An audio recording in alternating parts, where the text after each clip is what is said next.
Channel Punjabi ਦੇਖ ਰਹੇ ਦਰਸ਼ਕਾਂ ਦਾ ਪ੍ਰੋਗਰਾਮ ਫਰੰਟ ਲਾਈਨ ਵਿੱਚ ਬਹੁਤ-ਬਹੁਤ ਸਵਾਗਤ। ਦੋਸਤੋ ਹਾਜ਼ਰ ਹਾਂ ਅੱਜ ਦੇ ਕੁਝ ਮੁੱਦੇ ਤੁਹਾਡੇ ਨਾਲ ਸਾਂਝੇ ਕਰਨ ਲਈ ਜਿਨ੍ਹਾਂ ਦੇ ਉੱਤੇ ਅੱਜ ਕੈਨੇਡਾ ਦੀਆਂ ਅਖਬਾਰਾਂ ਦੇ ਵਿੱਚ ਚਰਚਾ ਹੁੰਦੀ ਰਹੀ ਹੈ।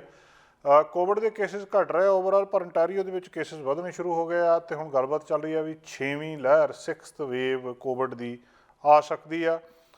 ਇੱਕ ਖਬਰ ਜਿਹੜੀ ਹੈਗੀ ਹੈ ਕਿ ਚਾਕਲੇਟ ਜਿਹੜੇ ਬੱਚੇ ਬਹੁਤ ਸਾਰੇ ਖਾਂਦੇ ਈਸਟਰ ਤੋਂ ਪਹਿਲਾਂ, ਉਹਦੇ ਸੰਬੰਧੀ ਇੱਕ ਚੇਤਾਵਨੀ ਆਈ ਆ, ਉਹ ਤੁਹਾਡੇ ਨਾਲ ਸਾਂਝੀ ਕਰਾਂਗੇ। ਰੂਸ ਯੂਕਰੇਨ ਬਾਰੇ ਅਪਡੇਟ।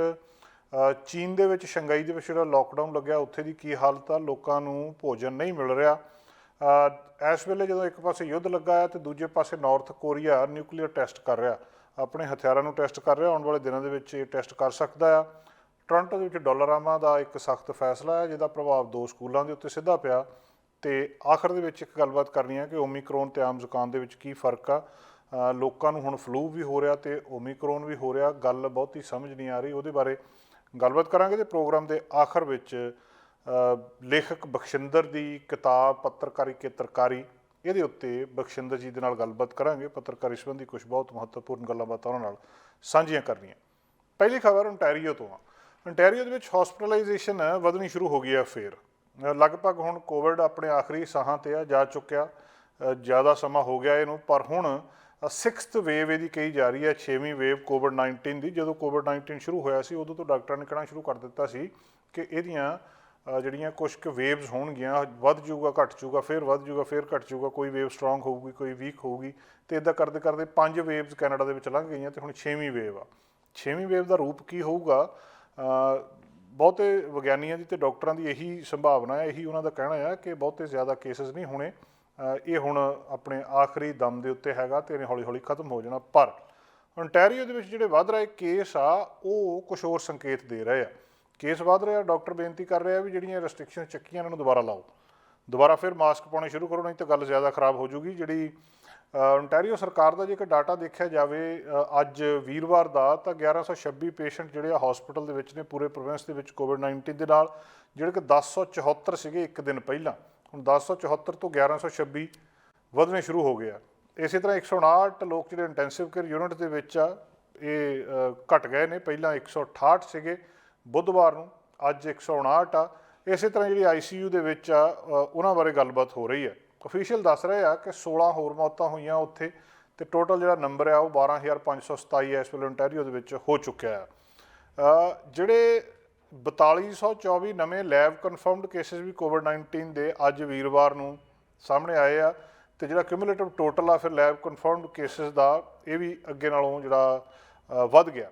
ਹੁਣ ਇਸ ਵੇਲੇ ਜਿਹੜੀ ਐਲੀਜੀਬਿਲਟੀ ਆ ਉਹ ਰੈਸਟ੍ਰਿਕਟਡ ਆ PCR ਟੈਸਟ ਦੇ ਲਈ। ਪਹਿਲਾਂ ਸਾਰਿਆਂ ਦੇ PCR ਟੈਸਟ ਕੀਤਾ ਜਾਂਦਾ ਸੀ, ਜਿਹੜਾ ਮੋਲੀਕੂਲਰ ਟੈਸਟ ਸੀ।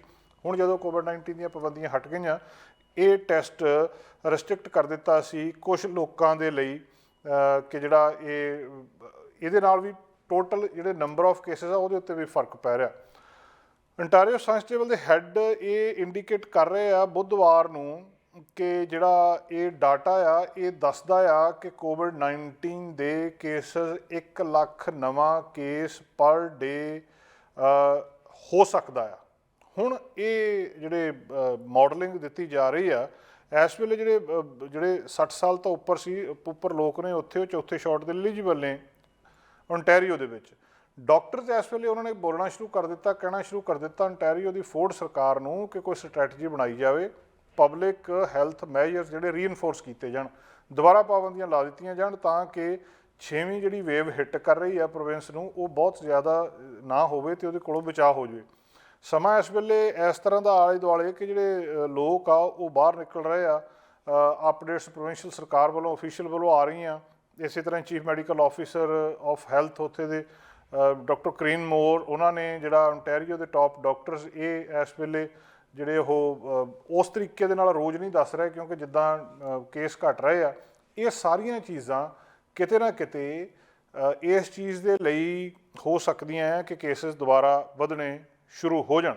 ਹੁਣ ਇਸ ਵੇਲੇ ਡਾਕਟਰਸ ਨੇ ਕਾਫੀ ਮਤਲਬ ਇੱਕ ਤਿੱਖੀ ਟੋਨ ਦੇ ਵਿੱਚ ਇਹ ਗੱਲਬਾਤ ਕਹੀ ਹੈ ਟੋਰਾਂਟੋ ਹੌਸਪੀਟਲਸ ਦੇ ਵਿੱਚ। ਐਮਰਜੈਂਸੀ ਰੂਮ ਦੇ ਡਾਕਟਰਸ ਨੇ, ਦੂਜੇ ਨੇ, ਉਹ ਕਹਿੰਦੇ ਸਾਡੇ ਕੋਲ ਫਿਰ ਦੁਬਾਰਾ ਹਾਲਤ ਮਾੜੀ ਹੋ ਰਹੀ ਆ ਅਤੇ ਸਾਡੇ ਕੋਲ ਸਟਾਫ ਇੰਨਾ ਹੈ ਨਹੀਂ ਗਾ।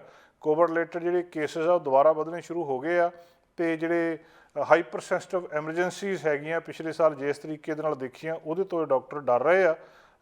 ਇਸ ਵੇਲੇ ਕੀ ਹੁੰਦਾ ਆ, ਕੀ ਇਹ ਲਹਿਰ ਇਸੇ ਤਰ੍ਹਾਂ ਖਤਮ ਹੋ ਜਾਂਦੀ ਆ, ਕੀ ਇਹ ਲਹਿਰ ਇੰਨੀ ਜ਼ਿਆਦਾ ਪਾਵਰਫੁਲ ਹੋ ਜਾਊਗੀ, ਇੰਨੇ ਜ਼ਿਆਦਾ ਕੇਸਿਸ ਸਾਹਮਣੇ ਆਉਣ ਲੱਗ ਜਾਣਗੇ ਕਿ ਸਰਕਾਰ ਨੂੰ ਦੁਬਾਰਾ ਸੋਚਣਾ ਪਊਗਾ ਕਿ ਉਹ ਪਾਬੰਦੀਆਂ ਨੂੰ ਦੁਬਾਰਾ ਲਾ ਦੇਵੇ।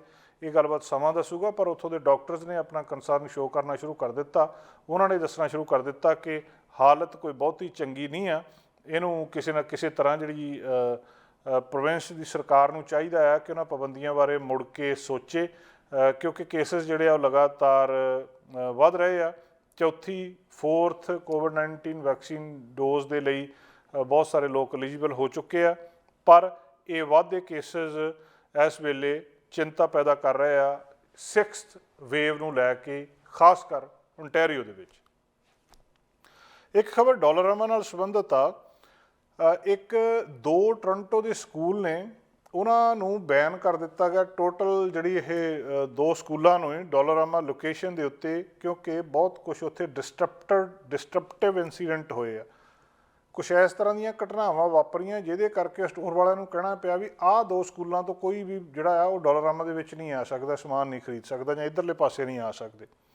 ਟੋਰਾਂਟੋ ਡਿਸਟ੍ਰਿਕਟ ਸਕੂਲ ਬੋਰਡ ਨੇ ਇਹਦੀ ਕਨਫਰਮੇਸ਼ਨ ਵੀ ਕੀਤੀ ਆ ਕਿ ਉਹਨਾਂ ਨੂੰ ਇਸ ਗੱਲ ਦੀ ਜਾਣਕਾਰੀ ਹੈ ਕਿ ਬਹੁਤ ਸਾਰੇ ਇਨਸੀਡੈਂਟ ਇੱਦਾਂ ਦੇ ਹੋਏ ਆ ਜਿਹਦੇ ਵਿੱਚ ਕੁਝ ਸਟੂਡੈਂਟਸ ਨੇ ਜਾ ਕੇ ਯਾਰਕ ਮੈਮੋਰੀਅਲ ਕਾਲਜੇਟ ਇੰਸਟੀਚਿਊਟ ਤੇ ਹਿਲਟਾਪ ਮਿਡਲ ਸਕੂਲ, ਇਹਨਾਂ ਦੋਵੇਂ ਜਿਹੜੇ ਇੱਕ ਦੂਜੇ ਦੇ ਬਿਲਕੁਲ ਨੇੜੇ ਤੇੜੇ ਆ, ਸਿਟੀ ਦੇ ਵੈਸਟ ਵਾਲੇ ਐਂਡ ਦੇ ਉੱਤੇ, ਡੋਲਾਰਾਮਾ ਨੇ ਜਿਹੜਾ ਇਹ 1500 ਰਾਇਲ ਯਾਰਕ ਰੋਡ ਟੋਰਾਂਟੋ ਦੇ ਉੱਤੇ ਜਿਹੜਾ 300 ਮੀਟਰ ਇਹਨਾਂ ਦੋਵਾਂ ਸਕੂਲਾਂ ਤੋਂ ਹੈਗਾ ਆ, ਉੱਥੇ ਜਾ ਕੇ ਇੱਥੋਂ ਦੇ ਕੁਛ ਜਿਹੜੇ ਸਟੂਡੈਂਟਸ ਨੇ ਕੁਛ ਗੜਬੜ ਕੀਤੀ ਆ, ਜਿਹਦੇ ਕਰਕੇ ਡੋਲਾਰਾਮਾ ਨੂੰ ਇਹ ਫੈਸਲਾ ਲੈਣਾ ਪਿਆ। ਡੋਲਾਰਾਮਾ ਦੇ ਸਪੋਕਸਪਰਸਨ ਨੇ ਇਹ ਦੱਸਿਆ ਆ ਕਿ ਉਹਨਾਂ ਦੇ EMPLOYEES ਨੂੰ ਪੁਲਿਸ ਕਾਲ ਕਰਨੀ ਪਈ, ਕਿਉਂਕਿ ਉੱਥੇ ਕੁਛ ਇਸ ਤਰ੍ਹਾਂ ਦਾ ਜਿਹੜਾ ਬਾਰ-ਬਾਰ ਉਹ ਸ਼ਬਦ ਵਰਤ ਰਿਹਾ ਡਿਸਟਰਪਟਿਵ ਬਿਹੇਵੀਅਰ, ਮਤਲਬ ਕੁਛ ਇਸ ਤਰ੍ਹਾਂ ਦੀਆਂ ਹਰਕਤਾਂ ਉੱਥੇ ਕੀਤੀਆਂ ਗਈਆਂ ਜਿਹੜੀਆਂ ਟੋਲਰੇਟ ਨਹੀਂ ਕੀਤੀਆਂ ਜਾ ਸਕਦੀਆਂ, ਤੇ ਬਹੁਤ ਸਾਰੇ ਲੋਕ ਜਿਹੜੇ ਉੱਥੇ ਸਟੋਰ ਦੇ ਵਿੱਚ ਆਉਂਦੇ ਆ ਉਹਨਾਂ ਦੇ ਉੱਤੇ ਵੀ ਸਵਾਲੀਆ ਨਿਸ਼ਾਨ ਖੜੇ ਹੋਏ ਆ। ਇਹ ਸਾਰਾ ਕੁਝ ਦੇਖਦੇ ਪੁਲਿਸ ਉੱਥੇ ਆਈ ਆ, ਉਹਨਾਂ ਨੇ ਟ੍ਰੈਸਪਾਸ ਨੋਟਿਸ ਇਸ਼ੂ ਕਰ ਦਿੱਤਾ ਸਿੱਧਾ ਸਕੂਲ ਨੂੰ ਹੀ, ਮਤਲਬ ਇਹ ਆ ਕਿ ਤੁਸੀਂ ਇੱਧਰਲੇ ਪਾਸੇ ਨਹੀਂ ਜਾ ਸਕਦੇ। ਤੇ ਹੁਣ ਇਹ ਸਿਚੁਏਸ਼ਨ ਜਿਹੜੀ ਆ ਸੋਸ਼ਲ ਮੀਡੀਆ ਦੇ ਉੱਤੇ ਬਹੁਤ ਵਾਇਰਲ ਹੋਈ ਆ। ਡੋਲਾਰਾਮਾ ਇਹ ਕਹਿ ਰਿਹਾ ਕਿ ਸਾਡਾ ਮਕਸਦ, ਅਸੀਂ ਸੇਫ ਰਹਿਣਾ ਚਾਹੁੰਦੇ ਹਾਂ, ਐਫੀਸ਼ੀਐਂਟ ਰਹਿਣਾ ਚਾਹੁੰਦੇ ਹਾਂ ਤੇ ਡਿਸਕ੍ਰਿਮੀਨੇਸ਼ਨ ਫਰੀ ਰਹਿਣਾ ਚਾਹੁੰਦੇ ਹਾਂ, ਕਿ ਸਾਨੂੰ ਕਿਸੇ ਨਾਲ ਵੀ ਕੋਈ ਇਸ ਤਰ੍ਹਾਂ ਦਾ ਵਰਤਾਓ ਨਾ ਕਰਨਾ ਪਵੇ। ਤੇ ਹੁਣ ਇਹਦੀਆਂ ਸਪੈਸੀਫਿਕ ਡਿਟੇਲਸ ਤਾਂ ਨਹੀਂ ਭਾਵੇਂ ਸਾਹਮਣੇ ਆਈਆਂ। 30 ਮਾਰਚ ਦੀ ਇਹ ਘਟਨਾ ਆ ਜਿਹੜੀ ਉੱਥੇ ਅਸੌਲਟ ਹੋਇਆ ਡੋਲਾਰਾਮਾ ਦੇ ਵਿੱਚ, ਬਹੁਤੀ ਵਿਸਥਾਰ ਉਹਦੇ ਵਿੱਚ ਨਹੀਂ ਦੱਸਿਆ ਗਿਆ ਕਿ ਹੋਇਆ ਕੀ ਆ, ਪਰ ਗੜਬੜ ਕੁਛ ਉੱਥੇ ਨਿਆਣਿਆਂ ਨੇ ਕੀਤੀ ਜ਼ਰੂਰ ਆ। ਜਿਹੜੇ ਆਫੀਸਰ ਆ ਉਹ ਸਕੂਲ ਸਟਾਫ ਦੇ ਨਾਲ ਇਸ ਮਾਮਲੇ ਦੇ ਵਿੱਚ ਗੱਲਬਾਤ ਕੀਤੀ ਆ ਉਹਨਾਂ ਨੇ, ਤੇ ਸਕੂਲ ਨੂੰ ਵੀ ਇਹ ਕਿਹਾ ਹੈ ਕਿ ਜਿਹੜੇ ਇੱਥੇ ਸਟੂਡੈਂਟਸ ਆ ਇਹਨਾਂ ਨੂੰ ਹੋਰ ਜ਼ਿਆਦਾ ਇੱਧਰਲੇ ਪਾਸੇ ਅਸੀਂ ਨਹੀਂ ਆਉਣ ਦੇਵਾਂਗੇ।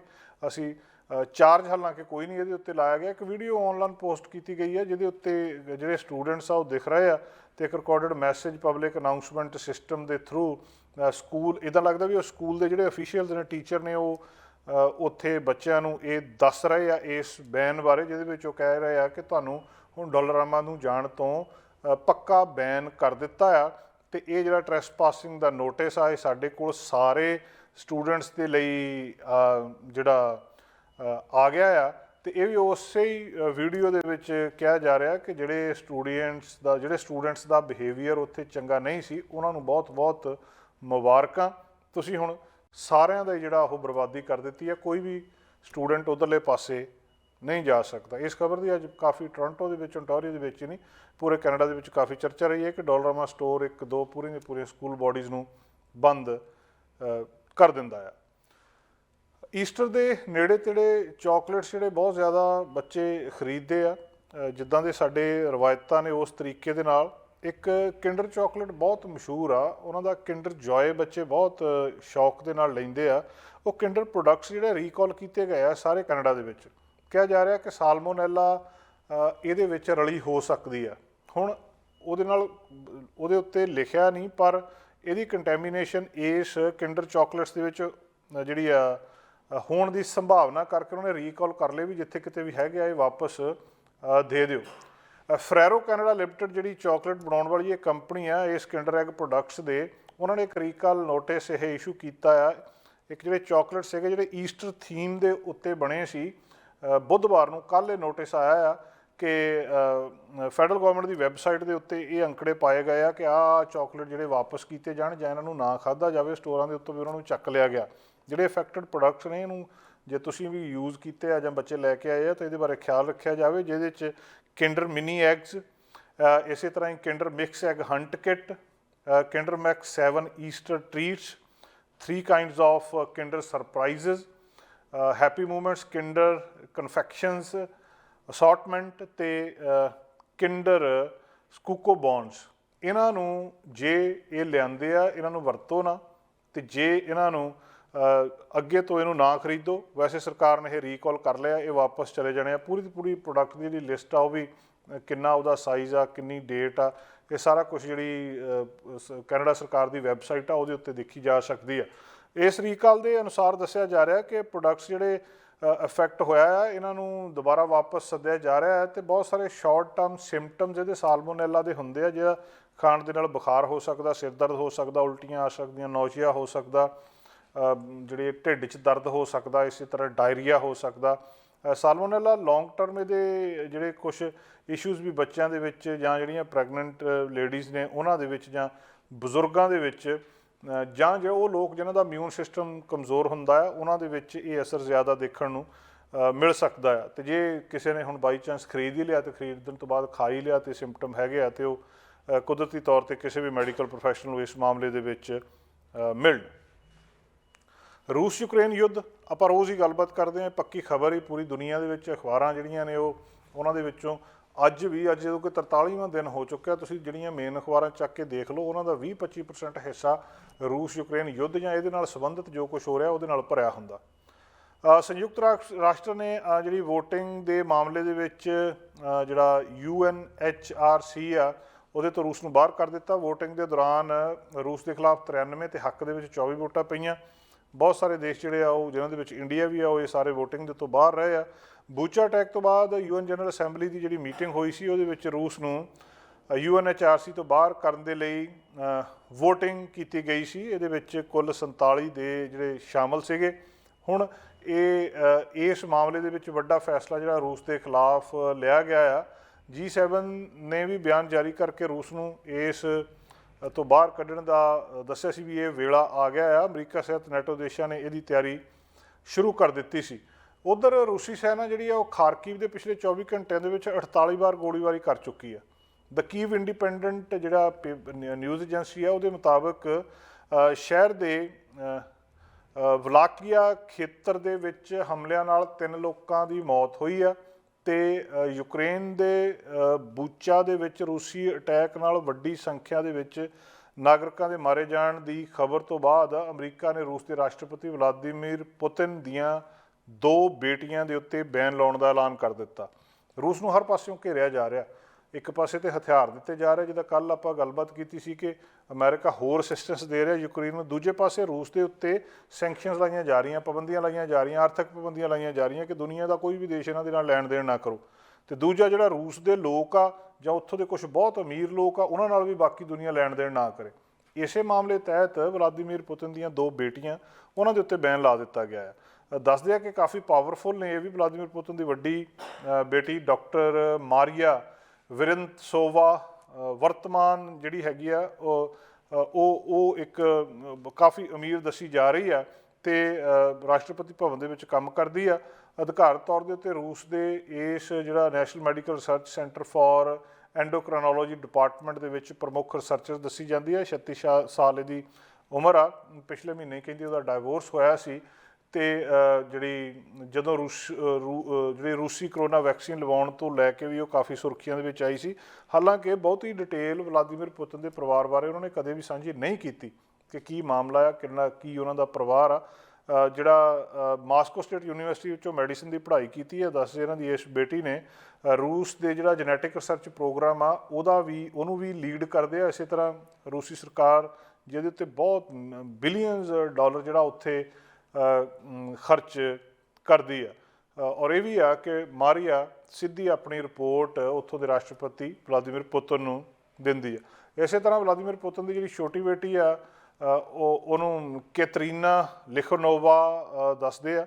ਉਹ ਵੀ ਕਾਫੀ ਅਮੀਰ ਆ। ਜਿਹੜਾ ਉਹਨਾਂ ਦਾ ਸਿਕਿਉਰਿਟੀ ਡਿਪਾਰਟਮੈਂਟ ਆ ਉਹਦੇ ਨਾਲ ਜੁੜੇ ਜਿਹੜੇ ਕੰਮ ਉਹ ਦੇਖਦੀ ਆ। 29 ਸਾਲ ਉਮਰ ਆ। 2015 ਦੇ ਵਿੱਚ ਇਹ ਕ੍ਰਿਲ ਸ਼ਮਲੋਵੀ ਤੋਂ ਇਹਨੇ ਉੱਥੇ ਵਿਆਹ ਕੀਤਾ ਸੀ। ਵਾਈਟ ਹਾਊਸ ਦੇ ਮੁਤਾਬਕ ਕੈਟਰੀਨਾ ਦੇ ਕੋਲ ਵੀ ਬਹੁਤ ਜ਼ਿਆਦਾ ਜਿਹੜਾ ਉਹਦੇ ਕੋਲੇ ਮਨੀ ਹੈਗੀ ਆ, ਹੁਣ ਬਹੁਤ ਵੱਡੀ ਸ਼ੇਅਰ ਹੋਲਡਰ ਆ। ਇਹਨਾਂ ਦੋਵਾਂ ਦੇ ਉੱਤੇ ਪਾਬੰਦੀਆਂ ਲਾਉਣ ਦਾ ਮਤਲਬ ਆ ਕਿ ਰੂਸ ਦੇ ਕੁਛ ਅਮੀਰ ਲੋਕਾਂ ਦੇ ਉੱਤੇ ਪਾਬੰਦੀ ਲਾ ਕੇ ਉਹਨਾਂ ਨੂੰ ਰੋਕ ਦੇਣਾ ਤਾਂ ਕਿ ਉਹਨਾਂ ਦਾ ਜਿਹੜਾ ਪੈਸਾ ਆ ਜਾਂ ਤਾਂ ਉਹ ਰੂਸ ਦੇ ਵਿੱਚ ਹੀ ਰਹਿ ਜਾਵੇ, ਉਹਦਾ ਬਾਹਰ ਕੋਈ ਅਰਥ ਨਾ ਰਵੇ।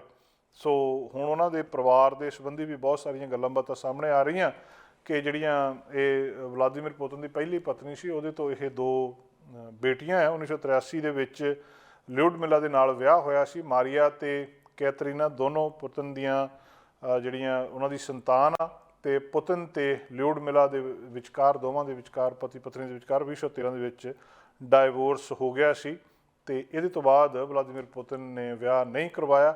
ਸੋ ਜਦੋਂ ਹੁਣ ਉਹਨਾਂ ਦੀ ਪਰਸਨਲ ਡਿਟੇਲ, ਪਰਸਨਲ ਗੱਲਾਂ ਬਾਤਾਂ ਸਾਹਮਣੇ ਆ ਰਹੀਆਂ ਤਾਂ ਉਹਨਾਂ ਦੇ ਉੱਤੇ, ਉਹਨਾਂ ਦੇ ਪਰਿਵਾਰ ਦੇ ਉੱਤੇ ਪਾਬੰਦੀਆਂ, ਰੂਸ ਦੇ ਅਮੀਰ ਲੋਕਾਂ ਦੇ ਉੱਤੇ ਪਾਬੰਦੀਆਂ ਲਾ ਕੇ ਵੀ ਅਮਰੀਕਾ ਜਿਹੜਾ ਆ ਉਹ ਦੱਸਣਾ ਚਾਹੁੰਦਾ ਹੈ ਕਿ ਅਸੀਂ ਤੁਹਾਨੂੰ ਤੁਹਾਡੇ ਦੇਸ਼ ਤੱਕ ਹੀ ਸੀਮਤ ਕਰ ਸਕਦੇ ਹਾਂ।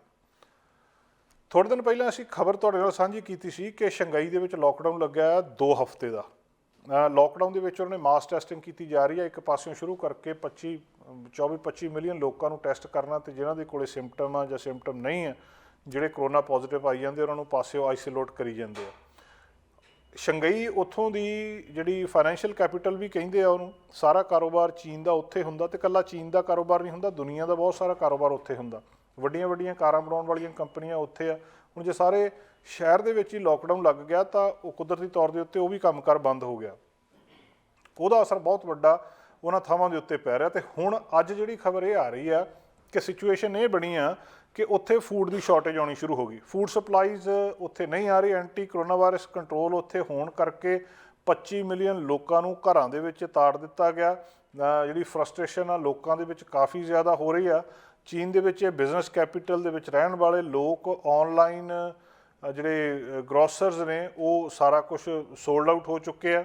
ਕੁਛ ਜਿਹੜੇ ਆ ਸਰਕਾਰ ਤੋਂ ਫੂਡ ਪੈਕੇਜਸ, ਮੀਟ, ਵੈਜੀਟੇਬਲਸ ਦੇ ਕੁਛ ਦਿਨਾਂ ਤੱਕ ਉਹਨਾਂ ਨੂੰ ਮਿਲਦੇ ਆ, ਪਰ ਕੁਛ ਵੀ ਉਹਨਾਂ ਕੋਲੇ ਅਲਾਊਡ ਨਹੀਂ ਆ ਬਾਹਰ ਆਉਣ ਦੇ ਲਈ, ਤੇ ਐਂਗਜ਼ਾਇਟੀ ਉਹਨਾਂ ਦੇ ਵਿੱਚ ਵੱਧ ਰਹੀ ਹੈ। ਕਈ ਲੋਕਾਂ ਨੇ ਆਪਣੇ ਇਹ ਤਜਰਬੇ ਸਾਂਝੇ ਕੀਤੇ ਆ ਕਿ ਕਈ ਲੋਕਾਂ ਨੂੰ ਉੱਥੇ ਜਿਹੜੇ ਘਰ ਹੈਗੇ ਆ ਉਹਨਾਂ ਦੇ ਕੋਲ 8-8 ਜਣੇ ਘਰ ਦੇ ਵਿੱਚ ਰਹਿੰਦੇ ਆ ਤੇ ਸਿਰਫ 3 ਮੀਲ ਉਹਨਾਂ ਨੂੰ ਮਿਲਦੇ ਆ, ਤੇ ਕਿੱਥੇ ਤੱਕ ਉਹ ਆਪਣੀ ਲੰਚ ਦੇ ਵਿੱਚ ਤੇ ਬਾਕੀ ਚੀਜ਼ਾਂ ਦੇ ਵਿੱਚ ਕੱਟ ਬੈਕ ਕਰ ਰਹੇ ਆ। ਸਰਕਾਰ ਵੱਲੋਂ ਕੋਈ ਵੀ ਸਪਲਾਈਜ਼ ਨਹੀਂ ਮਿਲ ਰਹੀਆਂ। ਇੰਨਾ ਚਿਰ ਇਹ ਸਾਰੇ ਕੁਛ ਦੇ ਨਾਲ ਜੀਣਾ ਬਹੁਤ ਔਖਾ ਆ, ਤੇ ਆਨਲਾਈਨ ਸ਼ਾਪਿੰਗ ਕਰ ਵੀ ਲੋਕ ਥੱਕ ਚੁੱਕੇ ਆ, ਸਮਾਨ ਮਿਲ ਨਹੀਂ ਰਿਹਾ। ਖਬਰਾਂ ਇਹ ਵੀ ਆ ਰਹੀਆਂ ਕਿ ਅਸੀਂ ਜਿਹੜੇ ਲੋਕ ਉੱਥੋਂ ਦੇ ਇਹ ਕਹਿ ਰਹੇ ਆ ਕਿ ਇਹ ਐਂਗਜ਼ਾਇਟੀ, ਇਹ ਟੈਨਸ਼ਨ ਆਉਣ ਵਾਲੇ ਦਿਨਾਂ ਦੇ ਵਿੱਚ ਹੋਰ ਵੱਧ ਸਕਦੀ ਹੈ। ਬਹੁਤ ਸਾਰੀਆਂ ਕੰਪਲੇਂਟਸ ਆ ਰਹੀਆਂ ਉੱਥੇ। ਜਿਹੜੀ ਰੂਲਿੰਗ ਕਮਿਊਨਿਸਟ ਪਾਰਟੀ ਆ, ਜਿਹੜੇ ਲਈ ਕਿ ਬਹੁਤ ਸ਼ਰਮਨਾਕ ਗੱਲ ਆ, ਔਰ ਜਿਹੜਾ ਬਹੁਤ ਪੋਲੀਟੀਕਲੀ ਸੈਂਸਿਟਿਵ ਸਾਲ ਇਹ ਕਿਹਾ ਜਾ ਰਿਹਾ ਜਦੋਂ ਪ੍ਰੈਜ਼ੀਡੈਂਟ ਸ਼ੀ ਜਿਨਪਿੰਗ ਉੱਥੇ ਹੈਗੇ ਆ, ਜਿਹੜੇ ਇਹਨੂੰ ਉੱਥੋਂ ਦੀ ਟ੍ਰੈਡੀਸ਼ਨ ਨੂੰ ਬ੍ਰੇਕ ਕਰਨ ਦੀ ਕੋਸ਼ਿਸ਼ ਕਰ ਰਹੇ ਆ, ਤੇ ਤੀਜੀ ਜਿਹੜੀ 5 ਸਾਲ ਦੀ ਟਰਮ ਆ ਉਹਦੇ ਵਿੱਚ ਉਹ ਲੀਡਰ ਵਜੋਂ ਸਾਹਮਣੇ ਆ ਰਹੇ ਆ। ਸ਼ੰਘਾਈ ਦੇ ਵਿੱਚ ਜਿਹੜੀ ਕੀਮਤ ਆ ਚਾਈਨਾ ਦੀ ਜ਼ੀਰੋ ਕੋਵਿਡ ਸਟ੍ਰੈਟਜੀ ਦੀ, ਉਹ ਇਸ ਵੇਲੇ ਬਹੁਤ ਵੱਡੀ ਕੀਮਤ ਉਹਨਾਂ ਨੂੰ ਅਦਾ ਕਰਨੀ ਪੈ ਰਹੀ ਹੈ। ਵੀਰਵਾਰ ਨੂੰ ਅੱਜ ਜਿਹੜੀ ਉੱਥੋਂ ਸਰਕਾਰ ਦੀ ਰਿਪੋਰਟ ਆਈ ਸੀ ਕਿ 23,107 ਨਵੇਂ ਕੇਸ ਪੂਰੇ ਚੀਨ ਦੇ ਵਿੱਚ ਸਾਹਮਣੇ ਆਏ ਆ। ਇਹਨਾਂ ਦੇ ਵਿੱਚੋਂ 1323 ਉਹ ਕੇਸ ਆ ਜਿਨ੍ਹਾਂ ਨੂੰ ਸਿੰਪਟਮ ਕੋਈ ਨਹੀਂ। ਸੋ 19,999 ਸ਼ੰਘਾਈ ਦੇ ਵਿੱਚ ਹੀ ਆ ਇਕੱਲੇ, ਤੇ ਜਿਨ੍ਹਾਂ ਦੇ ਵਿੱਚੋਂ 329 ਨੂੰ ਸਿਰਫ ਸਿੰਪਟਮ ਆ, ਕੋਵਿਡ ਹੋ ਰਿਹਾ ਪਰ ਸਿੰਪਟਮ ਕੋਈ ਨਹੀਂ। ਏਡੀ ਵੱਡੀ ਗੱਲਬਾਤ ਨਹੀਂ ਹੈ ਕਿ ਉਧਰਲੇ ਪਾਸਿਓਂ ਸਾਰਾ ਕੁਝ ਜਿਹੜਾ ਕਿਸੇ ਤਰ੍ਹਾਂ ਕੋਈ ਬੰਦ ਹੋ ਜਾਵੇ, ਪਰ ਸਰਕਾਰ ਡਰ ਰਹੀ ਆ ਉੱਥੋਂ। ਤੇ ਫੂਡ ਸ਼ਾਰਟੇਜ ਦੀਆਂ ਕੰਪਲੇਂਟਸ ਆਉਣੀਆਂ ਸ਼ੁਰੂ ਹੋ ਗਈਆਂ ਸੀ ਜਦੋਂ ਹੀ 28 ਮਾਰਚ ਨੂੰ ਇਹ ਸਾਰਾ ਕੁਝ ਬੰਦ ਹੋਇਆ ਸੀ। ਤੇ ਹੁਣ ਜਿਹੜੇ ਕੀ ਇਹਨੂੰ ਕਦੋਂ ਖੋਲ੍ਹਿਆ ਜਾਂਦਾ, ਕੀ ਉਹਨਾਂ ਦੀ ਪਾਲਿਸੀ ਆ, ਪਰ ਲੋਕ ਇਸ ਵੇਲੇ ਤਰਾਹ ਕਰ ਰਹੇ ਆ ਉੱਥੇ। ਇੱਕ ਪਾਸੇ ਇਹਦੇ ਨਾਲ ਬਿਮਾਰੀ ਨਾਲ ਲੜ ਰਹੇ ਆ, ਤੇ ਦੂਜੇ ਪਾਸੇ ਸਖਤ ਲੋਕਡਾਊਨ ਆ। ਸਰਕਾਰ ਕਹਿ ਰਹੀ ਹੈ ਕਿ ਅਸੀਂ ਜ਼ੀਰੋ ਟੋਲਰੈਂਸ ਪਾਲਿਸੀ ਆ, ਅਸੀਂ ਕੁਛ ਵੀ ਟੋਲਰੇਟ ਨਹੀਂ ਕਰ ਸਕਦੇ, ਭਾਵੇਂ ਇੱਕ ਕੇਸ ਵੀ ਹੋਵੇ ਸਾਨੂੰ ਉਹਨੂੰ ਹੈਂਡਲ ਕਰਨਾ ਪਊਗਾ, ਸਾਨੂੰ ਉਹਨੂੰ ਲੱਭਣਾ ਪਊਗਾ ਤੇ ਉਹਦਾ ਕੋਈ ਨਾ ਕੋਈ ਹੱਲ ਕਰਨਾ ਪਊਗਾ।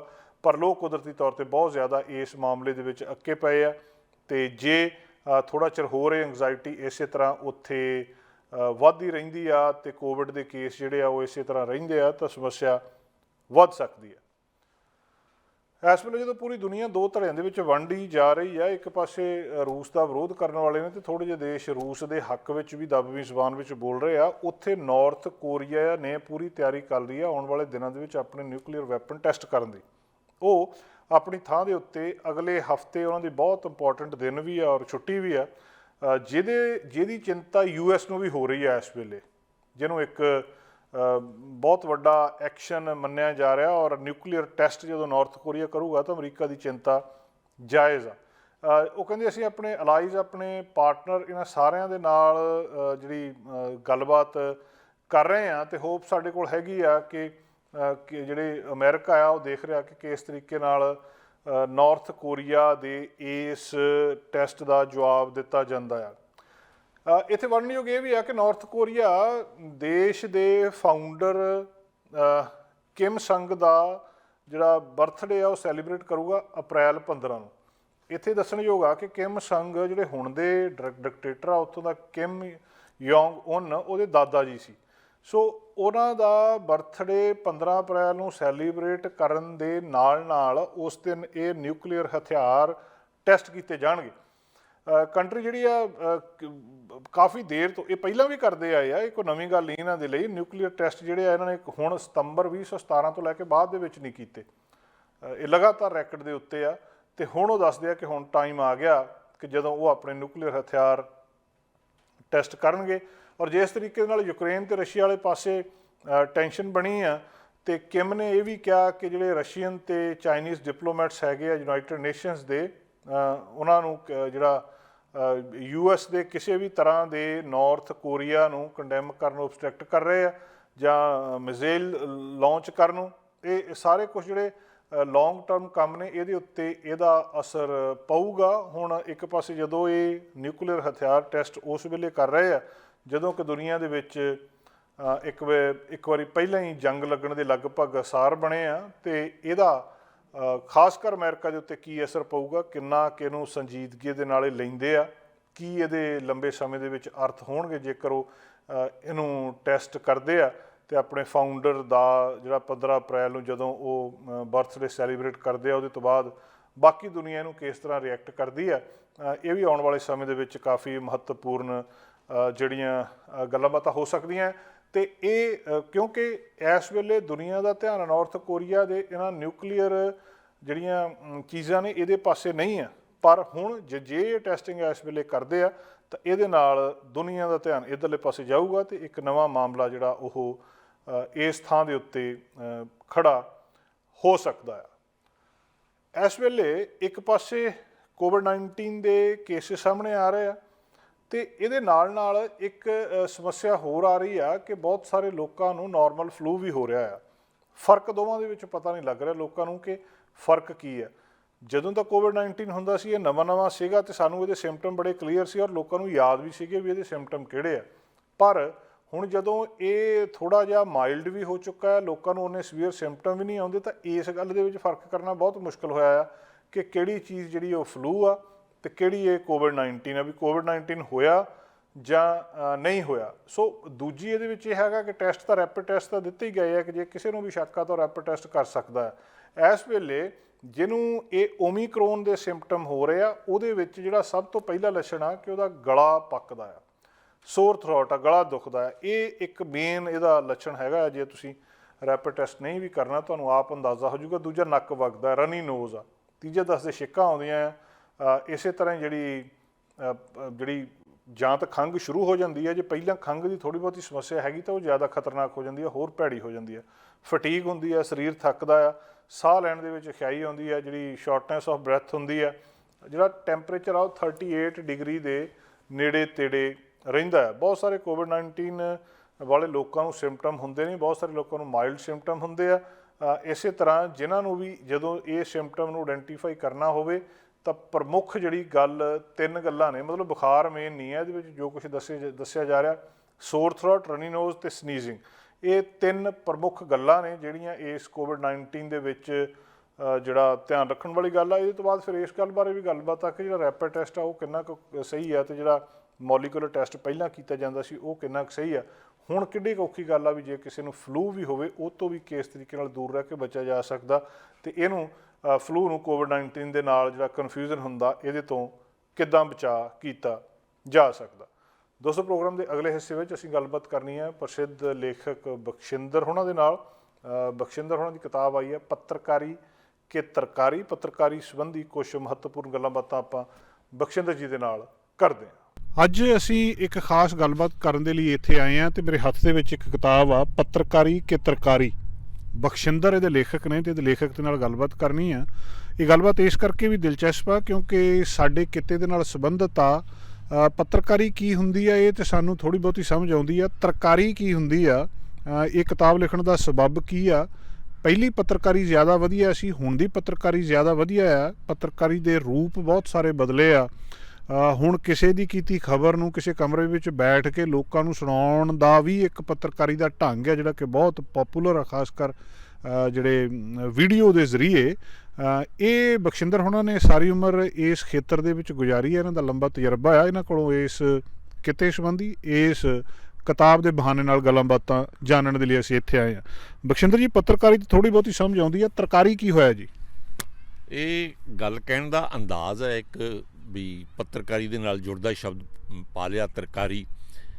ਤਰਕਾਰੀ ਹੈਗੀ ਕਮਾਈ ਜਿਹੜੀ ਪੱਤਰਕਾਰੀ ਰਾਹੀਂ ਅਸੀਂ ਕਰਦੇ ਹਾਂ, ਜਾਇਜ਼ ਨਜਾਇਜ਼, ਜਾਣੀ ਕਿ ਅਸਲ ਵਿੱਚ ਨਾ ਇਹ ਤਰਕਾਰੀ ਆ ਜਿਹਨੂੰ ਅਸੀਂ ਜੈਲੋ ਜਰਨਲਿਜ਼ਮ ਕਹਿੰਦੇ ਸੀ ਕਿਸੇ ਜ਼ਮਾਨੇ 'ਚ। ਉਹ ਇਹ ਗੱਲ ਕਹਿਣ ਲਈ ਇੱਕ ਮੈਂ ਸੀਨੀਅਰ ਪੱਤਰਕਾਰ ਪ੍ਰਭਾਸ ਜੋਸ਼ੀ ਦੀ ਇੱਕ ਕੋਟੇਸ਼ਨ ਦਾ ਸਹਾਰਾ ਲਿਆ। ਇਹਦੇ ਵਿੱਚ ਵੀ ਕਿਤਾਬ ਦੇ ਵਿੱਚ ਵੀ ਮੈਂ ਇੱਥੇ ਵੀ ਲੈਣਾ ਚਾਹਾਂਗਾ ਕਿ ਜਦੋਂ ਤੱਕ ਇੱਕ ਮਾਲਕਨੁਮਾ ਸੰਪਾਦਕ ਜਾਂ ਸੰਪਾਦਕਨੁਮਾ ਮਾਲਕ ਇੱਕ ਖਬਰ ਨੂੰ ਹੱਥ ਵਿੱਚ ਫੜ ਕੇ ਕਰੰਸੀ ਦੇ ਨੋਟ ਵਾਂਗੂ ਫੜ ਕੇ ਇਹ ਦੇਖਦਾ ਹੈ ਕਿ ਇਹ ਖਬਰ ਮੈਂ ਛਾਪਾਂ ਜਾਂ ਨਸ਼ਰ ਕਰਾਂ ਤਾਂ ਮੈਨੂੰ ਕਿੰਨਾ ਫਾਇਦਾ ਹੋਊਗਾ, ਜੇ ਨਾ ਨਸ਼ਰ ਕਰਾਂ ਤਾਂ ਕਿੰਨਾ ਫਾਇਦਾ ਹੋਵੇਗਾ।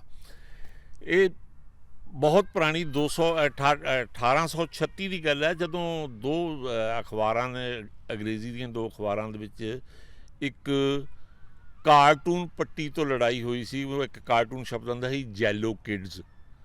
ਉਹ ਜੈਲੋ ਕਿਡਜ਼ ਦਾ ਜਿਹੜਾ ਕਾਰਟੂਨਿਸਟ ਸੀ ਉਹਨੂੰ ਦੂਜੇ ਅਖਬਾਰ ਨੇ ਪੱਟ ਲਿਆ। ਉਹ ਕਿਉਂਕਿ ਅਖਬਾਰ ਬਹੁਤ ਵਿਕਦੀ ਸੀ ਉਸ ਪੱਟੀ ਕਰਕੇ, ਫਿਰ ਉਹਨਾਂ ਨੇ ਜਾਲੀ ਕਾਰਟੂਨ ਬਣਾਉਣੇ ਸ਼ੁਰੂ ਕਰ ਦਿੱਤੇ। ਮਤਲਬ ਹੋਰ ਅਖਬਾਰਾਂ ਨੇ ਵੀ ਕਹਿਣ ਦਾ ਮਤਲਬ ਕਿ ਜਿੱਥੇ ਅਖਬਾਰ ਦਾ ਮੁਨਾਫਾ ਵਧਾਉਣ ਦਾ ਸੰਬੰਧ ਪੱਤਰਕਾਰੀ ਨਾਲ ਨਹੀਂ ਹੈਗਾ, ਉਹ ਜਿਹੜੇ ਯਤਨ ਕੀਤੇ ਜਾਂਦੇ ਆ, ਉਹ ਜਿਹੜੇ ਹੀਲੇ ਕੀਤੇ ਜਾਂਦੇ ਆ, ਉਹਨਾਂ ਨੂੰ ਅਸੀਂ ਤਰਕਾਰੀ ਬਣਾਉਣ ਲਈ ਹੀ ਗੱਲ ਕਰਦੇ ਵੀ ਜਾਇਜ਼ ਨਜਾਇਜ਼ ਕਮਾਈ ਜਿਹੜੀ ਵਧਾਉਣੀ ਆਪਣੀ, ਉਹਨੂੰ ਮੈਂ ਤਰਕਾਰੀ ਕਿਹਾ। ਇਹਦੇ ਵਿੱਚ ਤਰਕਾਰੀ ਸ਼ਬਦ ਦਾ ਕੀ ਮਤਲਬ ਹੋਇਆ ਜੀ? ਸੁਣਿਆ ਨਹੀਂ ਕਦੇ। ਤਰਕਾਰੀ ਤਾਂ ਸਬਜ਼ੀ ਹੋਈ। ਅੱਛਾ ਜੀ। ਪੱਤਰਕਾਰੀ ਕੰਮ ਆ, ਕਿੱਤਾ ਆ। ਦੂਜਾ ਇਹ ਕਿਹਦਾ ਵੀ ਇਹ ਕਿੱਤਾ ਨਹੀਂ ਹੈਗਾ, ਜਿੱਦਾਂ ਕਿ ਕਈ ਹੁਣ ਇੱਦਾਂ ਵੀ ਕਹਿੰਦੇ fulka.com ਹੈ ਜੀ ਇਹ। ਜੇ ਤੁਹਾਡੇ ਇਹਦੇ ਬਾਰੇ ਇਲੈਕਟ੍ਰੋਨਿਕ ਮੀਡੀਆ ਦੇ ਬਾਰੇ 'ਚ ਕਿਹਾ ਜਾਂਦਾ ਵੀ ਇਹਨਾਂ ਜਿੱਥੇ ਰੋਟੀ ਪਾਣੀ ਦਾ ਕੰਮ ਹੈਗਾ ਉੱਥੇ ਕੈਮਰਾ ਮੋਢੇ 'ਤੇ ਰੱਖ ਕੇ ਆ ਜਾਂਦੇ ਆ। ਮਤਲਬ fulka.com ਕਹਿ ਲਓ, ਤਰਕਾਰੀ ਕਹਿ ਲਓ, ਜਿਹੜੇ ਧੰਦੇ ਜਿਹਦਾ ਸਿੱਧਾ ਪੱਤਰਕਾਰੀ ਨਾਲ ਕੋਈ ਸੰਬੰਧ ਨਹੀਂ ਹੈਗਾ ਅਤੇ ਬਾਕੀ ਸਾਰੇ ਕਮਾਈ ਨਾਲ, ਖਾਣ ਪੀਣ ਨਾਲ ਸਾਰਾ ਸੰਬੰਧ ਹੈਗਾ। ਤੇ ਇਹ ਮੁਨਾਫਾ ਦੇਖਣਾ ਨਹੀਂ ਚਾਹੀਦਾ? ਪੱਤਰਕਾਰੀ ਜੇ ਇੱਕ ਕਿੱਤਾ ਆ ਤੇ ਜੇ ਇੱਕ ਅਖਬਾਰ ਚੱਲ ਰਹੀ ਉਹਦੇ 'ਚ ਵਾਧਾ ਘਾਟਾ ਦੇਖੇ ਬਿਨਾਂ ਅਖਬਾਰ ਕਿੱਦਾਂ ਚੱਲ ਸਕਦੀ ਹੈ? ਉਹ ਇਹ ਆ ਕਿ ਅਖਬਾਰ ਨੂੰ ਅਖਬਾਰ ਵਾਂਗੂ ਰੱਖ ਕੇ, ਹੁਣ ਇੱਥੇ ਇੱਦਾਂ ਵੀ ਹੈ ਕਿ ਜਿੱਦਾਂ ਇਸ ਕਿਤਾਬ ਵਿੱਚ ਮੈਂ ਲਿਖਿਆ ਕਿ ਸਾਡੇ ਅਖਬਾਰ ਦੇ ਮਾਲਕ ਆਮ ਤੌਰ 'ਤੇ ਅਖਬਾਰ ਨੂੰ ਉੱਪਰੋਂ ਦੇਖਦੇ ਥੱਲੇ ਨੂੰ ਆਈਦਾ ਹੈਗਾ।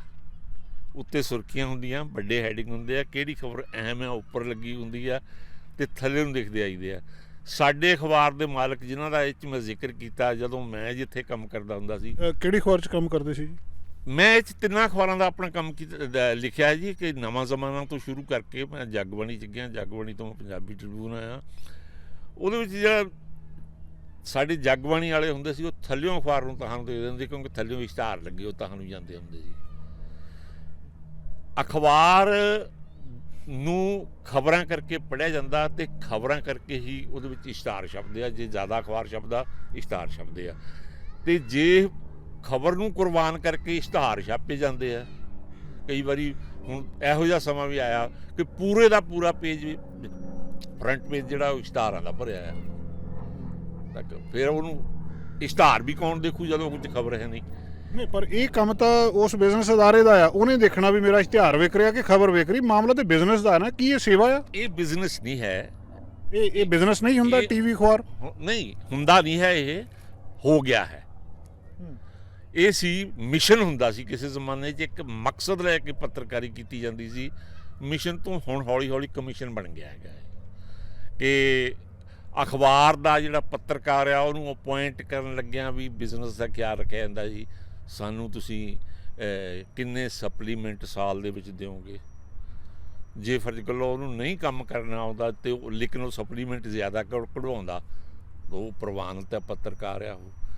ਇਸ ਤਰ੍ਹਾਂ ਕਰਕੇ ਇਸ ਕਿਤਾਬ ਦੇ ਵਿੱਚ ਜਿਹੜਾ ਹੈਗਾ ਕਿ ਮੈਂ ਬਹੁਤ ਸਾਰੀਆਂ, ਮੈਂ ਲਿਬਰਲਿਜ਼ਮ ਵੀ ਦੇਖਿਆ, ਖੁੱਲ੍ਹਾਂ ਵੀ ਦੇਖੀਆਂ ਜਿਹ 'ਤੇ ਕੰਟਰੋਲ ਹੀ ਕੋਈ ਨਹੀਂ, ਅਤੇ ਮੈਂ ਬਹੁਤ ਸਾਰਾ ਕੰਟਰੋਲ ਵੀ ਦੇਖਿਆ ਜਿਹਦੇ ਵਿੱਚ ਐਨ ਪੱਤਰਕਾਰ ਨੂੰ ਬੰਨ੍ਹ ਕੇ ਨਪੀੜ ਕੇ ਇੱਕ ਫਰੇਮ ਵਿੱਚ ਫਿਕਸ ਕਰਕੇ ਰੱਖ ਲਿਆ ਕਿ ਉਸ ਤੋਂ ਇਲਾਵਾ ਉਹਨੂੰ ਕੋਈ ਖੁੱਲ੍ਹ ਕੋਈ ਨਹੀਂ ਦੇਣੀ, ਨਾ ਉਹਦੀ ਕ੍ਰੀਏਟਿਵਿਟੀ ਖਤਮ ਕਰ ਦਿੱਤੀ ਅਤੇ ਲੇਕਿਨ ਐਨ ਸਟੀਰੀਓਟਾਈਪ ਬਣਾ ਦਿੱਤਾ ਉਹਨੂੰ। ਅਤੇ ਇੱਦਾਂ ਵੀ ਹੁੰਦੀ ਰਹੀ ਹੈ ਗੱਲ। ਜਿਹੜੀ ਤਰਕਾਰੀ ਵਾਲੀ ਗੱਲ ਆ ਉਹਦੇ ਵਿੱਚ ਮੈਂ ਦੱਸਣ ਦੀ ਖਾਤਰ ਇਹ ਗੱਲ ਕਰ ਰਿਹਾ ਕਿ ਮੈਨੂੰ ਭੇਜਿਆ, ਛੇਤੀ ਕਰ, ਕੋਈ ਗੱਡੀ ਨਹੀਂ ਹੈਗੀ, ਇੱਥੋਂ ਰਿਕਸ਼ਾ ਕਰ ਲਾ, ਫਲਾਣੇ ਥਾਂ ਐਕਸੀਡੈਂਟ ਹੋ ਗਿਆ, ਫਲਾਣੇ ਥਾਂ ਆਹ ਗੱਲ ਘਟਨਾ ਵਾਪਰ ਗਈ ਆ, ਵੀ ਉੱਥੇ ਜਾ ਕੇ ਖਬਰ ਲੈ ਕੇ ਆ। ਮੈਂ ਬੜੀ ਕੋਸ਼ਿਸ਼ ਦੇ ਨਾਲ ਖਬਰ ਲੈ ਕੇ ਆਉਣਾ, ਸਾਰਾ ਕੁਝ ਕਰਕੇ ਆਉਣਾ।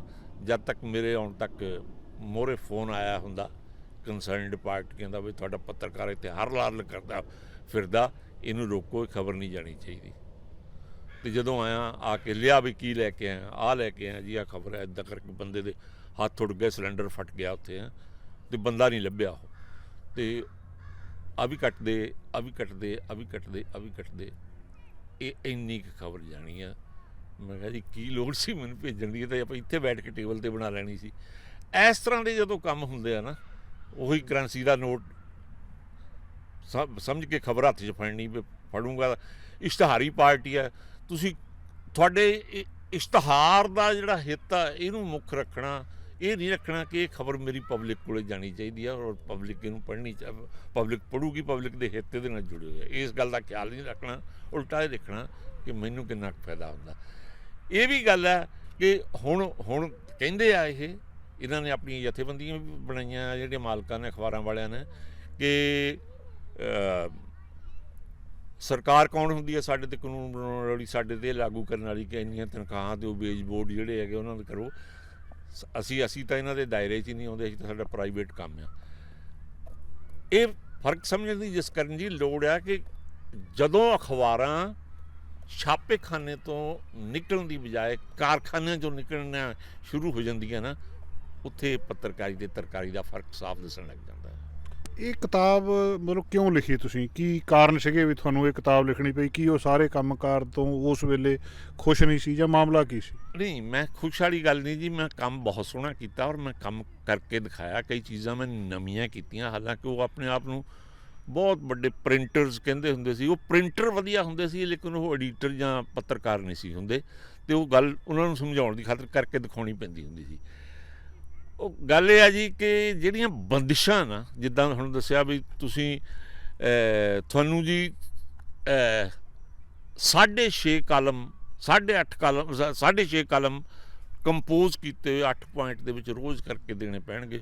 ਉਹਨਾਂ ਦੀ ਕੁਆਲਿਟੀ ਕੀ ਆ, ਉਹ ਕਿੱਦਾਂ ਆ, ਟਰਾਂਸਲੇਸ਼ਨ ਕਿੱਦਾਂ ਦਾ ਹੋਇਆ, ਕੀ ਨਹੀਂ ਹੋਇਆ, ਇਸ ਗੱਲ ਦਾ ਕੋਈ ਫਿਕਰ ਨਹੀਂ ਹੈਗਾ। ਅਤੇ ਇਹ ਸੀਗਾ ਕਿ ਇਹੋ ਜਿਹੀਆਂ ਗੱਲਾਂ, ਇਹੋ ਜਿਹੀਆਂ ਕੁਝ ਘਟਨਾਵਾਂ ਹੋਈਆਂ ਜਿਨ੍ਹਾਂ ਦਾ ਜ਼ਿਕਰ ਇੱਥੇ ਮੈਂ ਇੰਨਾ ਨਹੀਂ ਸੀ ਖੁੱਲ੍ਹ ਕੇ ਕਰ ਸਕਦਾ, ਇਸ ਕਿਤਾਬ ਵਿੱਚ ਕੀਤਾ ਹੋਇਆ, ਕਿ ਜਿਹ 'ਚ ਮੈਨੂੰ ਲੱਗਦਾ ਹੁੰਦਾ ਸੀ ਵੀ ਨਾ ਕਿਸੇ ਤਰ੍ਹਾਂ ਵੀ ਇਹ ਘਟਨਾਵਾਂ ਜੋ ਕੁਛ ਹੋ ਰਹੀਆਂ, ਅੱਜ ਵਾਪਰ ਰਿਹਾ ਮੇਰੇ ਨਾਲ, ਇਹ ਪੱਤਰਕਾਰੀ ਨਹੀਂ ਹੈਗੀ। ਉਹਨਾਂ ਨੇ ਇੱਕ ਟਾਈਮ ਇਹੋ ਜਿਹਾ ਆ ਗਿਆ ਕਿ ਉਹਨਾਂ ਨੇ ਕਿਹਾ ਕਿ ਸਾਡੀ ਡਿਊਟੀ 6 ਘੰਟੇ ਹੁੰਦੀ ਸੀ, ਜਿਹੜੇ ਡੈਸਕ 'ਤੇ ਕੰਮ ਕਰਨ ਵਾਲੇ ਹੁੰਦੇ 6 ਘੰਟੇ ਦੀ ਡਿਊਟੀ ਹੁੰਦੀ ਸੀ। ਉਹਨਾਂ ਨੇ ਸਾਨੂੰ 8-8 ਘੰਟੇ ਦਾ ਵੀ ਸਾਡੇ ਕੋਲ ਕੰਮ ਲੈਣਾ, ਲੇਕਿਨ ਭਾਵੇਂ ਉਹਦਾ ਕੋਈ ਫਾਇਦਾ ਹੈ ਜਾਂ ਨਹੀਂ, ਜਾਂ ਕੁਆਲਿਟੀ ਹੈ ਉਹ 'ਚ ਜਾਂ ਨਹੀਂ, ਉਹਦਾ ਕੀ ਕਹਿਣਾ। ਕਿ ਫਿਰ ਉਹਨਾਂ ਨੇ ਇਹ ਸੋਚਣਾ ਸ਼ੁਰੂ ਕਰਤਾ ਵੀ ਐਡੀਟਰ ਸਬ ਐਡੀਟਰ ਰੱਖੋ ਹੀ ਨਾ, ਟਰਾਂਸਲੇਟਰ ਰੱਖੋ, ਜਿਹਦੀ ਡਿਊਟੀ ਅਸੀਂ 8 ਘੰਟੇ ਲੈ ਸਕਦੇ ਹਾਂ। ਉਹਨਾਂ ਨੇ ਟਰਾਂਸਲੇਟਰ ਭਰਤੀ ਕਰਨੇ ਸ਼ੁਰੂ ਕਰਤੇ। ਕਰਨਾ ਕੀ ਆ, ਖਬਰ ਹੀ ਕਰਨੀ, ਟਰਾਂਸਲੇਸ਼ਨ ਹੀ ਕਰਨਾ। ਇਹਨਾਂ ਨੇ ਕਿ ਉਹ ਜਿਹੜੀਆਂ ਕੁਆਲਿਟੀਆਂ ਖਤਮ ਹੋ ਗਈਆਂ, ਪੱਤਰਕਾਰੀ ਦਾ ਮਿਸ਼ਨ ਖਤਮ ਹੋ ਗਿਆ। ਜਦ ਦੱਸਣ ਲੱਗਿਆ ਵੀ ਅਸੀਂ ਤਾਂ ਇੱਕ ਛਾਪੇਖਾਨੇ 'ਚ ਨਹੀਂ, ਅਸੀਂ ਇੱਕ ਕਾਰਖਾਨੇ 'ਚ ਕੰਮ ਕਰਦੇ ਹਾਂ। ਅਤੇ ਕੱਢ ਸਾਨੂੰ ਸਕਦੇ ਨਹੀਂ ਸੀ ਉਹ, ਅਤੇ ਰੱਖਣਾ ਉਹ ਚਾਹੁੰਦੇ ਨਾ ਸੀ, ਕਿਉਂਕਿ ਅਸੀਂ ਇਸ ਲੈਵਲ 'ਤੇ ਪਹੁੰਚ ਗਏ ਸੀ, ਅਸੀਂ ਕਿੰਤੂ ਪਰੰਤੂ ਕਰਨ ਲੱਗ ਗਏ। ਉਹ ਚਾਹੁੰਦੇ ਹੁੰਦੇ ਸੀ ਸਿਰ ਸਿੱਟ ਕੇ ਕੰਮ ਕਰਨੇ ਹੁਣ ਵਾਲੇ ਹੋਣ, ਔਰ ਇਹਨਾਂ ਨੂੰ ਹਟਾਈਏ, ਇਹਦੀ ਤਨਖਾਹ ਦੇ ਵਿੱਚ ਅਸੀਂ 2 ਬੰਦੇ ਰੱਖ ਲਈਏ। ਜਦੋਂ ਇਹੋ ਜਿਹੇ ਹਾਲਾਤ ਬਣੇ ਨਾ, ਉੱਧਰੋਂ ਉੱਪਰ ਪੰਜਾਬ 'ਚ ਗਰਮਾ ਗਰਮੀ, ਗੋਲੀਆਂ ਚੱਲਦੀਆਂ ਸੀਗੀਆਂ, ਸਾਰਾ ਕੁਛ ਹੁੰਦਾ। ਉਸ ਟਾਈਮ ਜਦੋਂ ਅਸੀਂ ਗੱਲ ਕਰਨੀ ਵੀ ਸਾਡੇ 'ਤੇ ਜੀ ਅਸੀਂ ਅੱਧੀ ਰਾਤ ਨੂੰ ਜਾਂਦੇ ਹਾਂ, ਸਾਡੇ ਨਾਲ ਆਹ ਹੁੰਦੀ ਆ, ਸਾਡਾ ਕੋਈ ਸਾਡੀ ਕਾਹਦੀ ਕੋਈ ਰਾਖੀ ਆ, ਅਤੇ ਕਹਿਣਾ ਸਾਰੇ ਆਉਂਦੇ ਆ, ਤੁਸੀਂ ਵੀ ਆਉਂਦੇ, ਤਾਂ ਕੀ ਹੋਇਆ। ਅਖੀਰ 'ਚ ਕੀ ਹੈ ਕਿ ਦੇਖਿਆ ਕਿ ਕੰਮ ਤਾਂ ਜ਼ਰੂਰ ਕੀਤਾ, ਬੱਚੇ ਪਾਲੇ ਆ, ਪੜ੍ਹਾ ਲਏ ਆ, ਲਿਖਾਈ, ਪਰ ਜਿਹੜੀ ਜਿਹੜਾ ਇੱਕ ਕੰਮ ਕਰਕੇ ਆਤਮਿਕ ਖੁਸ਼ੀ ਮਿਲਦੀ ਹੁੰਦੀ ਹੈ, ਇੱਕ ਰੂਹਾਨੀ ਡਕਾਰ ਆਉਂਦਾ ਹੁੰਦਾ ਸੀ, ਉਹ ਡਕਾਰ ਆਉਣੋਂ ਹਟ ਗਿਆ ਸੀ। ਅਤੇ ਇਹ 3 ਦਫ਼ਤਰਾਂ ਦੇ ਵਿੱਚ ਜੋ ਮੇਰੇ ਨਾਲ ਵਾਪਰਿਆ, ਜੋ ਮੈਂ ਦੇਖਿਆ ਆਪਣੀ ਅੱਖੀਂ, ਉਹ ਮੈਂ ਦੱਸਣਾ ਚਾਹੁੰਦਾ ਸੀ ਕਿ ਲੋਕੀ ਜਿਹਨਾਂ ਅਖਬਾਰਾਂ ਦੇ ਮਾਲਕਾਂ ਨੂੰ ਉਹਨਾਂ ਦੀਆਂ ਭਗਤੀਆਂ ਕਰਦੇ ਆ, ਉਹਨਾਂ ਦਾ ਨਾਂ ਲੈ ਲੈ ਕੇ ਸੌਹਾਂ ਖਾਂਦੇ ਆ, ਅਸਲ ਵਿੱਚ ਅੰਦਰੋਂ ਕੀ ਸਨ। ਸਾਡੇ ਨਾਲ ਵਾਪਰੀਆਂ ਘਟਨਾਵਾਂ ਦੇ ਆਧਾਰ ਦੇ ਉੱਤੇ ਇਸ ਕਿਤਾਬ ਦੇ ਵੇਰਵੇ ਆ, ਜਿਹਦੇ ਵਿੱਚ ਪਤਾ ਲੱਗਦਾ ਕਿ ਪੱਤਰਕਾਰੀ ਹੈ ਨਾ ਸੀ, ਤਰਕਾਰੀ ਬਹੁਤੀ ਹੋ ਗਈ ਸੀ। ਅਤੇ ਜਿਨ੍ਹਾਂ ਅਦਾਰਿਆਂ ਨੂੰ ਤੁਸੀਂ ਕਹਿ ਰਹੇ ਹੋ ਵੀ ਇਹ ਕਾਰਖਾਨੇ ਜ਼ਿਆਦਾ ਸੀਗੇ, ਤੁਸੀਂ ਫਿਰ ਉਸ ਕੰਮ 'ਚ ਕਿਉਂ ਨਹੀਂ ਗਏ? ਤੁਸੀਂ ਕਾਰਖਾਨੇ 'ਚ ਕੰਮ ਕਿਉਂ ਕੀਤਾ? ਉੱਦਾਂ ਦਾ ਕੋਈ ਵੀ ਨਹੀਂ ਪੰਜਾਬ 'ਚ, ਕਿਹੜਾ ਇਹੋ ਜਿਹਾ ਅਦਾਰਾ ਸੀ ਜਿਹੜਾ ਕਾਰਖਾਨਾ ਨਹੀਂ ਸੀ? ਮੈਂ ਜਸਕਰਨ ਜੀ ਇਸ ਦੇ ਸੰਬੰਧ ਵਿੱਚ ਇੱਕ ਗੱਲ ਕਹਿਣੀ ਚਾਹੁੰਦਾ ਕਿ ਮੈਂ 70 'ਚ BA ਕੀਤੀ ਸੀ, ਨਵਾਂ ਜ਼ਮਾਨਾ ਦੇ ਨਾਲ ਜੁੜਿਆ, ਵਿੱਚੋਂ ਹਟਦਾ ਵੀ ਰਿਹਾ, ਫਿਰ ਜਾਂਦਾ ਰਿਹਾ। 78 'ਚ ਮੈਨੂੰ ਜਗਬਾਣੀ ਵਿੱਚ ਨੌਕਰੀ ਮਿਲੀ ਹੈ। ਜਿਹੜੇ 8 ਸਾਲ ਡੁੱਬ ਝੁਲਕਿਆਂ ਦੇ ਸੀਗੇ ਨਾ ਮੇਰੇ, ਜਿਨ੍ਹਾਂ ਵਿੱਚ ਮੈਂ ਕਦੇ ਟਰਾਂਸਲੇਸ਼ਨ ਕਰਦਾ ਸੀ, ਕਦੇ ਕਿਸੇ ਦੇ ਤਰਲਾ ਲੈਂਦਾ ਸੀ, ਛੋਟੀਆਂ ਜੋਬਾਂ ਕੀਤੀਆਂ, ਛੋਟੇ ਕੰਮ ਕੀਤੇ। ਮੈਨੂੰ 8 ਸਾਲ ਜਿਹੜੀ ਮੇਰੀ ਬੇਰੁਜ਼ਗਾਰੀ ਮੈਂ ਕੱਟੀ ਆ ਨਾ, ਅਤੇ ਜਦੋਂ ਮੈਂ 3 ਬੱਚਿਆਂ ਦਾ ਬਾਪ ਬਣ ਚੁੱਕਾ ਸੀ, ਅਤੇ ਮੈਨੂੰ ਇਹ ਲੱਗਦਾ ਸੀ ਕਿ ਨਹੀਂ, ਹੁਣ ਮੈਨੂੰ ਦੜ ਵੱਟਣੀ ਪੈਣੀ ਹੈ। ਪਰ ਉਹ ਉੱਥੇ 17.5 ਸਾਲ ਉਸ ਅਦਾਰੇ 'ਚ ਕੱਟੇ, ਪਰ ਨਾਲੇ ਨਾਲ ਮੈਂ ਸੋਚਦਾ ਰਿਹਾ ਕਿ ਇਹ ਤੇਰਾ ਅਸਲੀ ਟਿਕਾਣਾ ਨਹੀਂ, ਇਹ ਤੇਰਾ ਅਸਲੀ ਟਿਕਾਣਾ ਨਹੀਂ। ਛੱਡ ਕੇ ਗਿਆ ਵੀ ਹਾਂ ਮੈਂ ਟ੍ਰਿਬਿਊਨ 'ਚ ਗਿਆ, ਚੰਗੀ ਭਲੀ ਜੋਬ ਛੱਡ ਕੇ ਗਿਆ, ਔਰ ਸ਼ਹਿਰ ਛੱਡ ਗਿਆ ਉਸ ਉਹਨਾਂ ਅਖਬਾਰਾਂ ਦਾ। ਅਤੇ ਉੱਥੋਂ ਮੈਂ ਦੇਖਿਆ ਜਾ ਕੇ, ਉੱਥੇ ਖੁੱਲ੍ਹਾਂ ਇੰਨੀਆਂ ਕਿ ਉੱਥੇ ਜਿਹੜਾ ਅਸਲ ਤੰਤ ਹੁੰਦਾ ਪੱਤਰਕਾਰੀ ਦਾ, ਉਹ ਮਰ ਗਿਆ। ਇੱਥੇ ਕੈਨੇਡਾ ਦੇ ਵਿੱਚ ਤੁਸੀਂ ਜੁੜੇ ਆ ਸਾਰੇ ਪੱਤਰਕਾਰਾਂ ਦੇ ਨਾਲ, ਇੱਥੇ ਤਰਕਾਰੀ ਹੁੰਦੀ ਹੈ ਕਿ ਪੱਤਰਕਾਰੀ ਹੁੰਦੀ ਹੈ? ਉੱਥੇ ਨਾਲੋਂ ਇੱਥੇ 'ਚ ਫਰਕ ਹੈਗਾ? ਇੱਥੇ ਜੀ ਪ੍ਰੋਫੈਸ਼ਨ ਨਾਂ ਦਾ ਜਿਹੜਾ ਨਾ, ਜਿਹੜੀਆਂ ਐਥਿਕਸ ਹੁੰਦੀ ਆ, ਜਾਂ ਗੁਰ ਹੁੰਦੇ ਆ, ਜਾਂ ਢੰਗ ਹੁੰਦਾ ਆ, ਬਈ ਜੋ ਪੱਤਰਕਾਰੀ ਦੇ ਅਸੂਲ ਹੁੰਦੇ ਆ, ਜਿਨ੍ਹਾਂ ਬਾਰੇ ਕੋਰਸ ਕਰਾਏ ਜਾਂਦੇ ਆ, ਪੜ੍ਹਾਈ ਕਰਾਈ ਜਾਂਦੀ ਹੈ, ਜਿਹੜੇ ਮੈਂ ਵੀ ਕੀਤੇ ਆ। ਮੈਂ ਮਾਸਟਰਸ ਵੀ ਕੀਤੀ, ਮੈਂ ਬੈਚਲਰ ਵੀ ਕੀਤੀ ਜਰਨਲਿਜ਼ਮ ਦੀ। ਉਹਦੇ ਵਿੱਚ ਨਾ ਜਿਹੜਾ ਹੈਗਾ, ਉਹ ਤਾਂ ਇੱਥੇ ਹੈ ਨਹੀਂ ਗਾ। ਇੱਥੇ ਆ ਵੀ ਫਿਰ ਕਹਿੰਦੇ ਵੀ ਕਿੱਦਾਂ, ਇੱਥੇ ਜਿੱਦਾਂ ਦਾ ਜਰਨਲਿਜ਼ਮ ਦੇਖ ਲਿਆ ਉੱਦਾਂ ਦਾ ਜਰਨਲਿਜ਼ਮ ਇੱਥੇ ਹੋਈ ਜਾਂਦਾ। ਇੱਥੇ ਦੱਸਣ ਪੁੱਛਣ ਵਾਲਾ ਵੀ ਕੋਈ ਨਹੀਂ, ਜਾਂ ਜੇ ਦੱਸਦਾ ਪੁੱਛਦਾ ਤਾਂ ਉਹ ਬੜੀਆਂ ਓਪਰੀਆਂ ਲੱਗਦੀਆਂ ਗੱਲਾਂ। ਹਜੇ ਕੱਲ੍ਹ ਹੀ ਗੱਲਾਂ ਕਰਦੇ ਸੀ ਅਸੀਂ ਜਦ ਇੱਧਰ ਗਏ ਹਾਂ ਵਿਕਟੋਰੀਆ ਵੱਲ, ਅਤੇ ਉਹੋ ਜਿਹਾ ਜਰਨਲਿਜ਼ਮ ਹੈ ਵੀ ਨਹੀਂ, ਅਤੇ ਉਹ ਹੋਣਾ ਵੀ ਨਹੀਂ ਮੈਨੂੰ ਲੱਗਦਾ ਇੱਥੇ ਵੀ ਗੱਲ ਤਰਕਾਰੀ ਵਰਗੀ ਆ, ਗੱਲ ਇਸ਼ਤਿਹਾਰਾਂ ਵਰਗੀ ਆ। 10 ਬੰਦੇ ਦੂਜੀਆਂ ਅਖਬਾਰਾਂ ਨੂੰ ਇਸ਼ਤਿਹਾਰ ਦਿੰਦੇ ਆ, ਉਹ 10 ਬੰਦੇ ਇਕੱਠੇ ਹੋ ਕੇ ਕਹਿੰਦੇ ਆਪਾਂ ਆਪਣੀ ਅਖਬਾਰ ਕੱਢ ਲੈਂਦੇ ਹਾਂ। ਇਹੋ ਜਿਹਾ ਰੁਝਾਨ ਹੈ ਇੱਥੇ। ਆਖਰ ਦੇ ਵਿੱਚ ਹੀ ਸਾਰੇ ਪ੍ਰੋਫੈਸ਼ਨ ਬਾਰੇ ਤੁਹਾਡਾ ਕੋਈ ਟਿੱਪਣੀ ਇਸ ਕਿਤਾਬ ਬਾਰੇ, ਜੋ ਕੁਝ ਤੁਸੀਂ ਇਹਦੇ ਵਿੱਚ ਲਿਖਿਆ? ਸਾਰੇ ਪ੍ਰੋਫੈਸ਼ਨ ਬਾਰੇ ਗੱਲ ਇਹ ਆ ਜੀ ਕਿ ਵੈਸੇ ਤਾਂ ਜਿਹੜੀ ਰੀਡਿੰਗ ਦੀ ਜਿਹੜੀ ਹੈਬਿਟ ਆ, ਉਹ ਵੀ ਖਤਮ ਹੁੰਦੀ ਜਾ ਰਹੀ ਆ। ਬਹੁਤਾ ਕੁਝ ਲੈ ਲਿਆ, ਸਾਡੇ ਚੈਨਲਸ, TV ਚੈਨਲਸ ਨੇ ਉਹ ਦਿਖਾਲਣ ਲੱਗ ਪਏ ਖਬਰ ਪੜ੍ਹਨੀ ਨਹੀਂ ਕਿਸੇ ਨੇ ਹੁਣ। ਅਤੇ ਇਹ ਪੜ੍ਹਨ ਦਾ ਯੁੱਗ ਵੀ ਮੈਨੂੰ ਲੱਗਦਾ, ਕਿਤਾਬਾਂ ਦਾ ਵੀ ਸ਼ਾਇਦ ਯੁੱਗ ਖਤਮ ਹੋ ਗਿਆ। ਅਤੇ ਇਸ ਕਰਕੇ ਪਲਟਾ ਜਿਹਾ ਆ ਰਿਹਾ ਹੈਗਾ। ਜਿੱਦਾਂ ਮੈਂ ਇੱਕ ਕਿਤਾਬ ਮੇਰੀ ਵਿੱਚ ਆ, ਜੇ ਪ੍ਰੈਸ ਦੇ ਛਪੀ ਨਹੀਂ, ਉਹ ਆਪ ਕਰੋਨਾ ਕਰਕੇ ਰਹਿ ਗਈ, ਵੀ ਹੁਣ ਸੋਸ਼ਲ ਮੀਡੀਆ ਜਿਹੜਾ ਨਾ ਪੱਤਰਕਾਰੀ ਦਾ ਅਗਲਾ ਪੜਾਅ ਬਣੂਗਾ ਜੀ। ਇੱਕ ਗੱਲ ਤਾਂ ਇੱਥੇ ਕੈਨੇਡਾ 'ਚ ਵੀ ਹੋ ਗਈ ਆ ਨਾ, ਵੀ ਮੁੱਲ ਵਿਕਣੋਂ ਹਟ ਗਈਆਂ ਅਖਬਾਰਾਂ, ਮੁਫਤ ਵੰਡਦੇ ਸੀ, ਤੇ ਸੋਸ਼ਲ ਮੀਡੀਆ ਵੀ ਇਹੋ ਜਿਹਾ ਵੀ ਬਹੁਤਾ ਇਸ਼ਤਿਹਾਰ ਵੀ ਜਿਹੜਾ ਆ ਅਖਬਾਰਾਂ ਵਿੱਚੋਂ ਹਟ ਕੇ ਇਹਦੇ ਵੱਲ ਨੂੰ ਚਲਿਆ ਗਿਆ, ਵੈਬਸਾਈਟਾਂ 'ਤੇ ਚਲਿਆ ਗਿਆ ਹੈਗਾ। ਤੇ ਇਸ ਕਰਕੇ ਕੁਛ ਪਲਟਾ ਆਉਣਾ।